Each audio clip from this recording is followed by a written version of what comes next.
Hi, welcome to this AP Economics tutorial. My name is Jason Wang. Just a note, this starting video is the same for both the micro and the macro tutorial. But yeah, because there's some stuff that's the same for both of them. So why take this course, right? Because there's a lot of good ones out there, so why take this one? Well, what we're trying to do here is trying to optimize for speed. We're trying to get through all the content really fast. Because apparently, what I found out was that there's not actually that much in economics, right? If you take the textbook I'm using, like for microeconomics, it's like 170 pages, and most of it's like diagrams or questions. So the actual content is, there's only a little bit of content that's you actually have to learn. So that's why I'm suppose I can go through the content really fast. So who's this for, right? It's for someone who's cramming for the test and you're out of time, so you have to learn everything really quickly. It's for someone who wants to review for the test, who wants to just really quickly go through all the topics and see, hey, do I know this? And basically just everybody, because why not try to learn fast, right? So what resources will you need for this course? You don't need much. You can just watch the video. However, I will be following the structure of the Barron's AP Micro/Macro 6th edition prep book. So if you want that, you can get it. Some of the stuff is out of order, but most of it follows that. Yeah, okay. So let's start with the basics of economics. So firstly, let's define it. What is economics, right?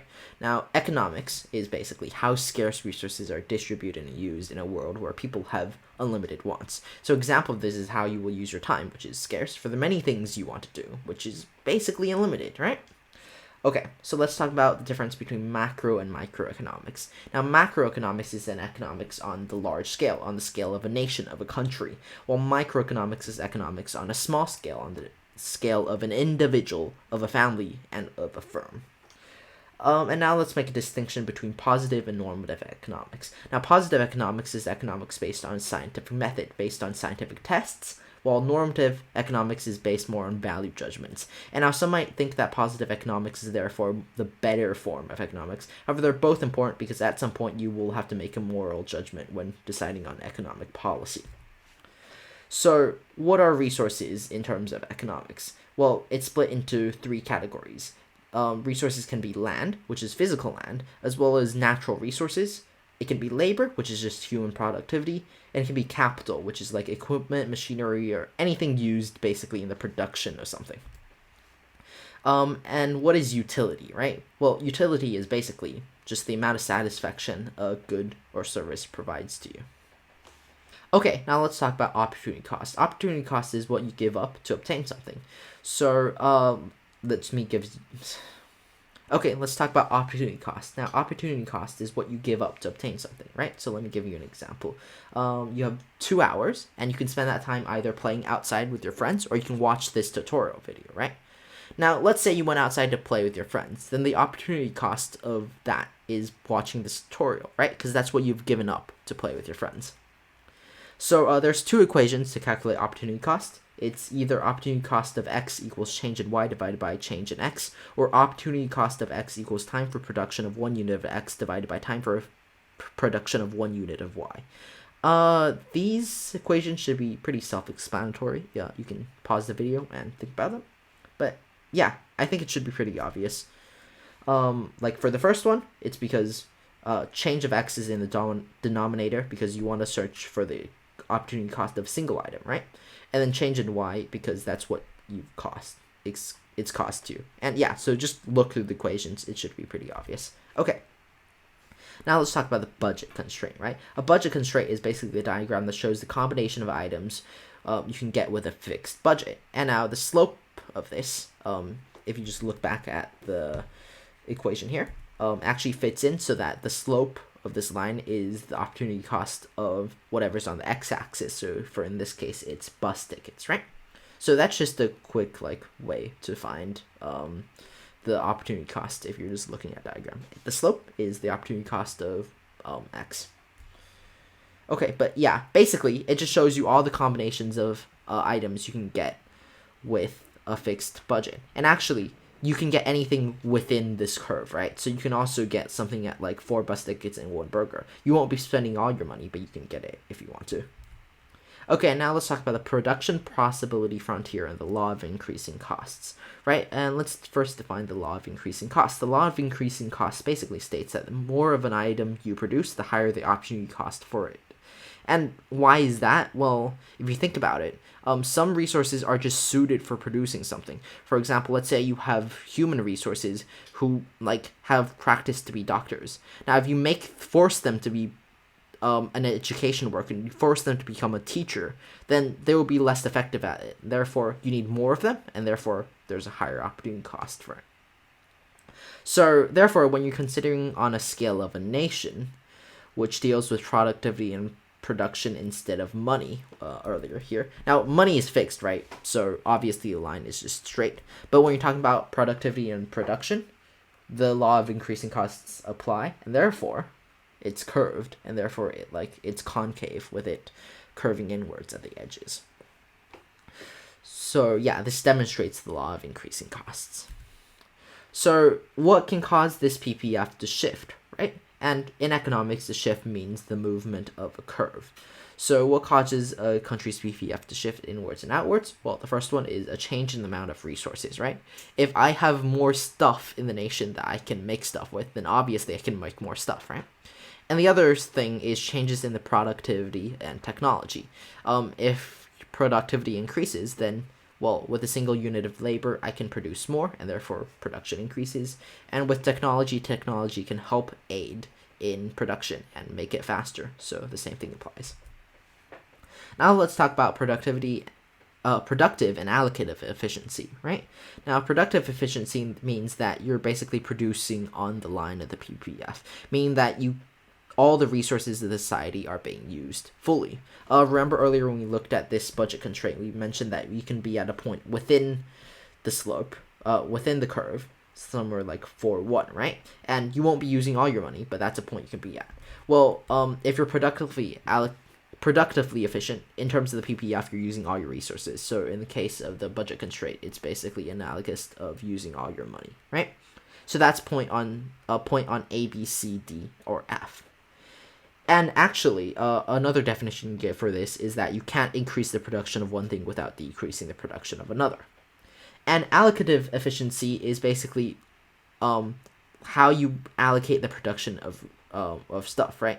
Like how much healthcare do you want? How much education do you want? And this is where the normative economics we mentioned earlier becomes useful, because like really, how much healthcare do you think society needs, and how much education do you think society needs, right? That's more of a moral question, and that's why normative economics is sometimes useful. So let's talk about comparative advantage. Comparative advantage basically means that a country has a lower opportunity cost of producing something. So if you look at this example on the right, Brazil has an opportunity, has the comparative advantage in sugarcane, right? So it can make a lot of sugarcane, and if you look at the diagram, it's costing it very little wheat for an additional increment in sugarcane. While for the U.S., it can make wheat at a lower opportunity cost, because for every additional wheat made, it costs it very little in terms of sugarcane. Okay. Let's talk about comparative advantage for trade, right? Now, basically, this means that if countries all produced what they have comparative advantage in, and they just specialize in that area, and they traded with each other, then overall, both of the countries will increase in the amount they're able to produce. Well, there will be an increase in the amount they're able to produce, right? Because if you think about it, let's just think about these two countries as an entire system.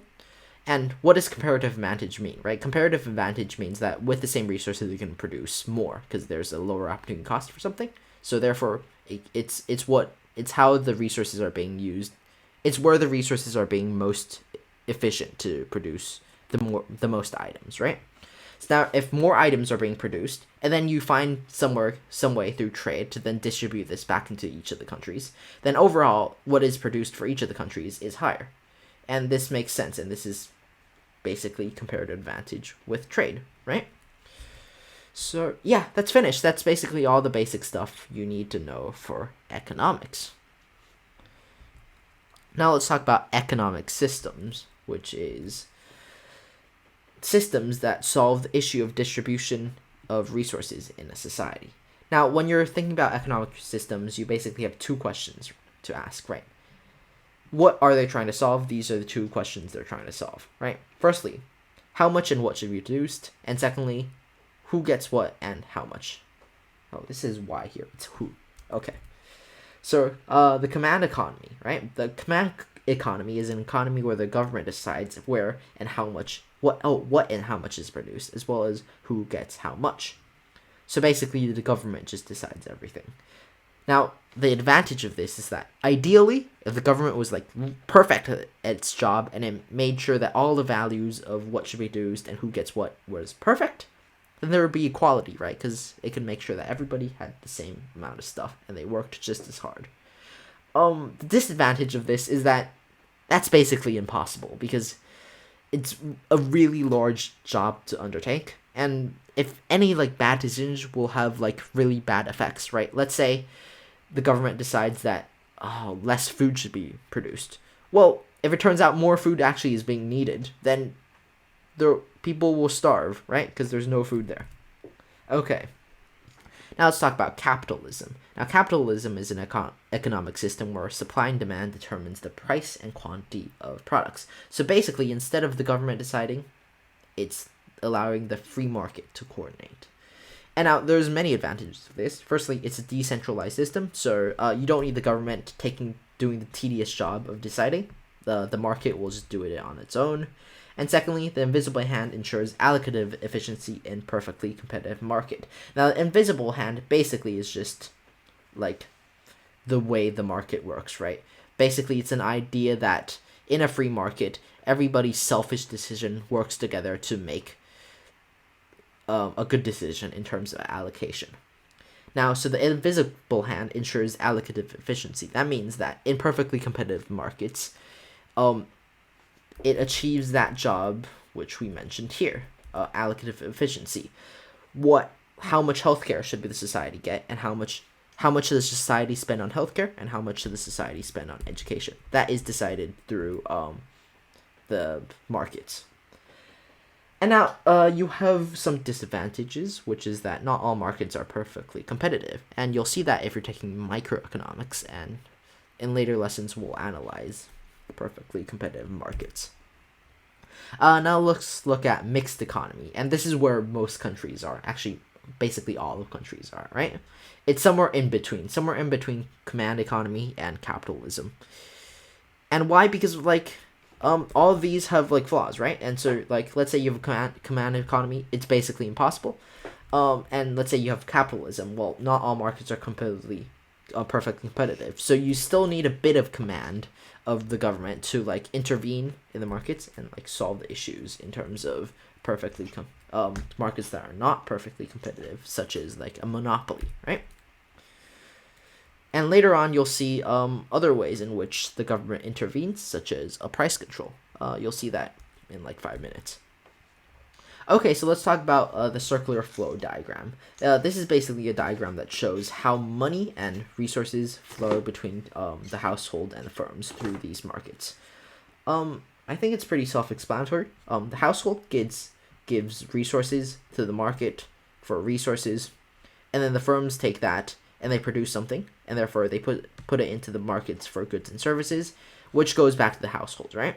So the household basically gives stuff through its labor, and then it gives this to the firms. The firms find some way to change it to produce it into something, and that's given to the households. That makes sense, right? Okay. So then there's a loop going backwards for this, right? So households give stuff to the resource market, and that's in terms of jobs, right? So then what do they give? They gain. What do they gain? They gain wages. They gain profits, right? And now with these profits, it can then spend in the goods and services market, and that's what it does. That's why that's how they're able to get the goods and services from the firms, right? They're not just getting it for free. They're paying it for it with the labor and the wages they earned. Okay. So let's talk about supply and demand, right? Supply and demand is when you think about economics, that's the cliche, right? Supply and demand. And so it's a very, very important part of economics, and that's why that cliche exists, right? So let's talk about it. What is it, right? Supply is a curve that shows how much of a product producers are willing to produce at a price level. at each price level, sorry. And demand is a curve that shows how much of a product consumers are willing to and able to purchase at each price level. Okay, so demand. It's this downward sloping thing here. Okay, so why is it downward sloping, right? That's because of the law of demand. Basically, the law of demand says that as the price of a product increases, demand for it decreases. Now, if you think about it, it's kind of just like obvious, right? It's self-explanatory. It's common sense. But there's actually 3 reasons for it, and you might want to memorize this because I guess I haven't seen it on the test, but like if you're taking economics in like class, they will ask you this. So why? Well, firstly, the income effect, right? If things cost more and you have the same amount of income, then obviously you can't pay. Like if it costs more and you have the same amount of money, then you can buy less of it because it costs more. And yeah, that's how numbers work. Okay, number 2 is substitution effect, which is as the price increase, you'll just buy something similar that's cheaper, right? So you'll demand less of this item. And then finally, because of diminishing marginal utility. And this is the idea that the more you consume of something, the less utility, which as we defined earlier is satisfaction, you get from it. And like think about it. Think about eating an ice cream, right? The first ice cream you get on a day, it's like, wow, it's amazing, right? Oh, it's yummy. But let's say I forced you to eat not just one, but I made you eat like 10 ice creams. By that point, you're like really cold. You might be like sneezing. It's like cold, right? You don't really want to eat this additional ice cream, so you're not getting as much satisfaction from it. So this is the same for demand, right? For any item, the more you consume it, generally, the less like satisfaction you get from it. Okay.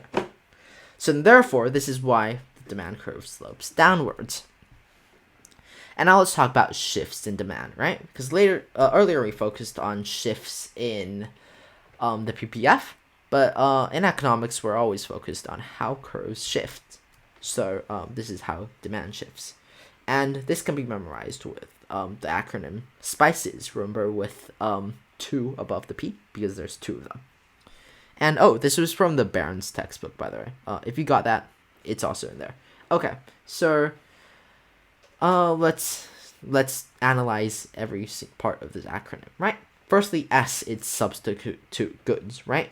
Let's say a substitute good of your product has an increase in price. Well, then those like the demanders of that product will be like, oh wow, that's so expensive. Well, there's this basically the same. There's this another product, which is this product. It's basically the same. So why not? Let's just go buy that, right? Yeah. So then there'll be more demand for it because the other product, which is basically the same, is more expensive. So more people want to buy your thing. And then preferences. If people like your product more, then they'll buy it. That's pretty obvious. Population. If there's more people in the population, there's more people who can demand stuff, and therefore demand increases. And the opposite is true for all of these, by the way. And income, we'll explain that in the next slide because it's more nuanced. Complementary goods. If a good that's used in conjunction with your product has an increase in demand, then therefore, they have to get your product, right? Because it's used in conjunction with it. So therefore, like there's also an increase in demand for your product. And if you're thinking about it, here's an example. I think an example is a better way to explain this. Let's say you have an iPhone and a charging cord, right? Now, if the demand and your product is the charging cord, if the demand for iPhone increases, well, all these people who use the iPhone need the charging cord, right? So therefore, the demand for charging cord will obviously increase as well. And then finally, you have expectations, which is what consumers think the price will be in the future. And if they think the price will be more expensive, then they'll be more willing to buy it now because they're like, well, buy it now before it gets expensive, right? So demand will also increase. And let's talk about income, which we skipped over earlier. So income, I saved it for this page because it can actually affect demand differently based on different goods. There's 2 types of goods. They're inferior goods and normal goods. Now, inferior goods are basically like cheap products, right?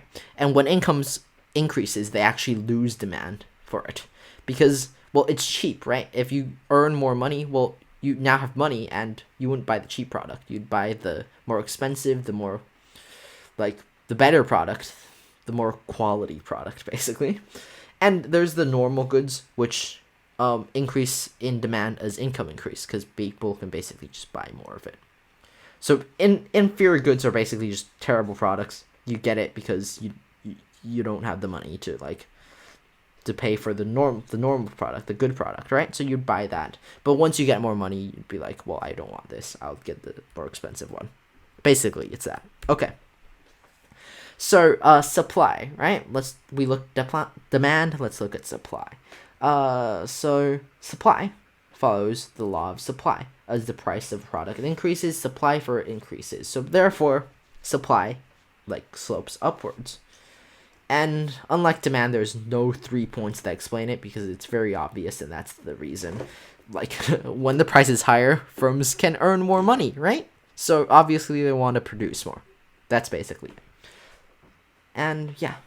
What? It says therefore the demand curve. Okay, that's supposed to be therefore the supply curve slopes upwards. So let's look at shifts in supply, right? A great acronym for this is COTTON.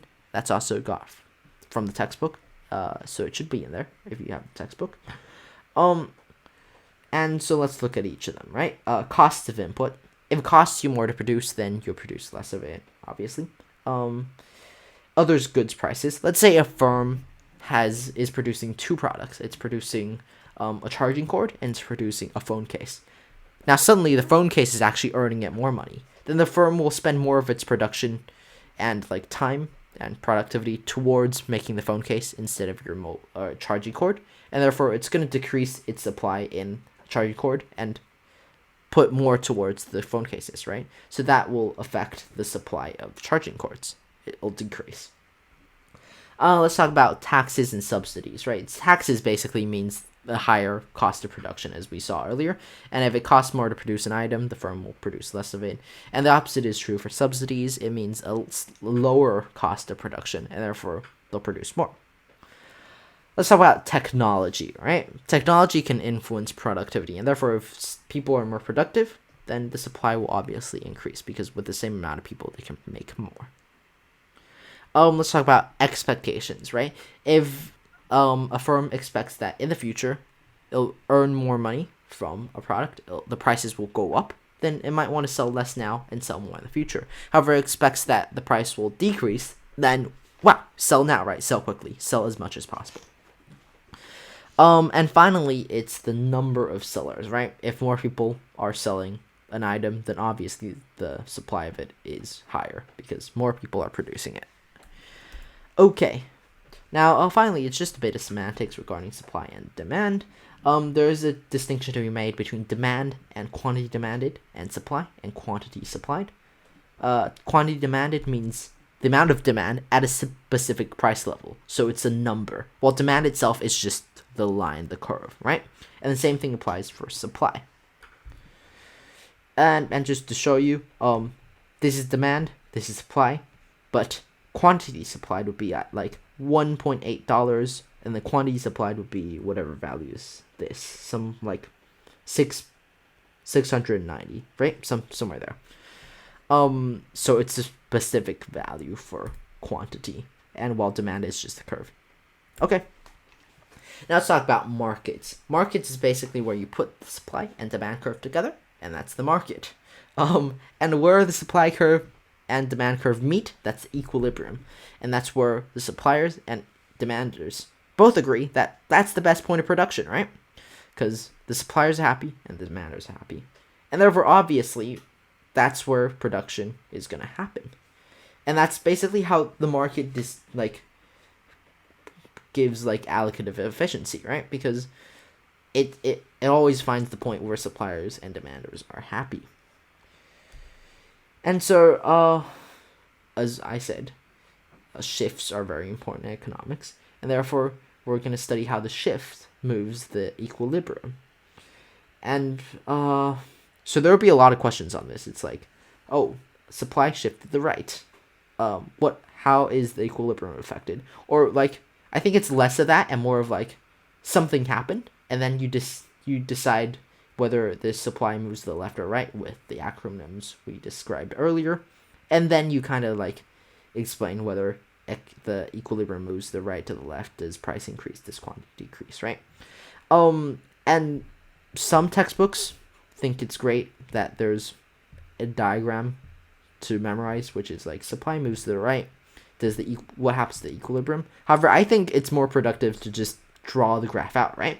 If you think the supply moves to the right, just draw that and then see how the equilibrium moves visually, and that's a better way to do it. When you're drawing that, be wary of double shifts. And this is like stuff like supply moves to right and demand moves to right, right? Now, when supply moves to right, the price level of the equilibrium moves down, while when the demand moves to right, the price level of the equilibrium moves up. And usually in these questions, they don't tell you how much it moves by, so it's going up and down at the same time, but you don't know like the extent it is going at.